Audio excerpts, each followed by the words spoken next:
Olá, queridos, graça e paz. Deixa eu te dar um recadinho.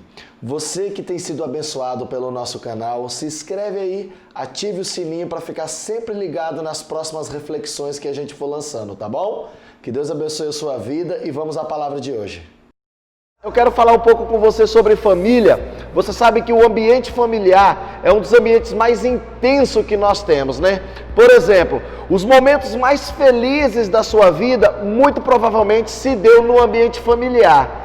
Em compensação, os momentos mais tristes é bem possível que também tenha se dado no ambiente familiar. Porque, como já dissemos, a família é esse ambiente de intensidade. Bom, muitas vezes quando nós vamos para o culto, a gente ouve uma mensagem, ouve um sermão sobre família, ou então ouve aqueles cânticos que falam de família. Parece que as famílias perfeitas, minha família é um exemplo, não tem problema, não tem nada. E aí quando a gente olha para o nosso lar, meu Deus, parece que está tão distante da minha realidade. Esse não é o retrato da minha casa.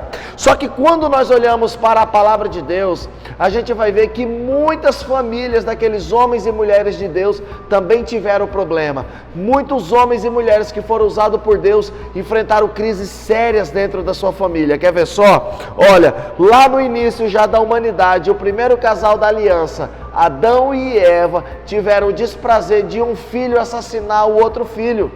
Você já pensou isso? Quando a gente olha, por exemplo, para Samuel, Samuel foi profeta, Samuel foi sacerdote, Samuel foi juiz, Samuel foi um homem muito usado por Deus, de uma índole ilibada, de uma história ilibada, porém os seus filhos não tiveram a mesma história de vida.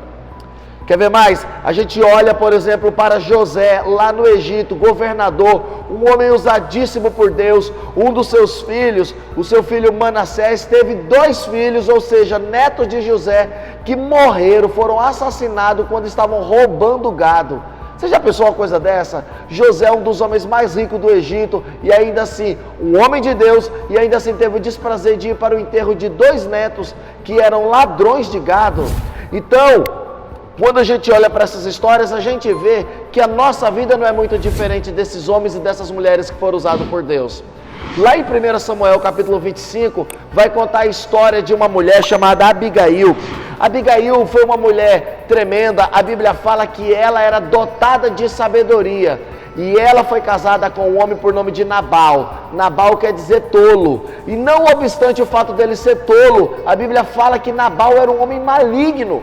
Um dia Nabal fez uma ofensa muito grande contra Davi, e Davi que se armou para atacar Nabal. Abigail correu na frente, intercedeu, tomou as dores para si, intercedeu pela família, se humilhou na presença de Davi, e Davi poupou a família de Abigail. Porque era a melhor família, porque tinha o melhor marido, longe disso, mas porque era a família dela. Que a história de Abigail possa nos estimular a lutar, a interceder, a pagar o preço pela nossa família.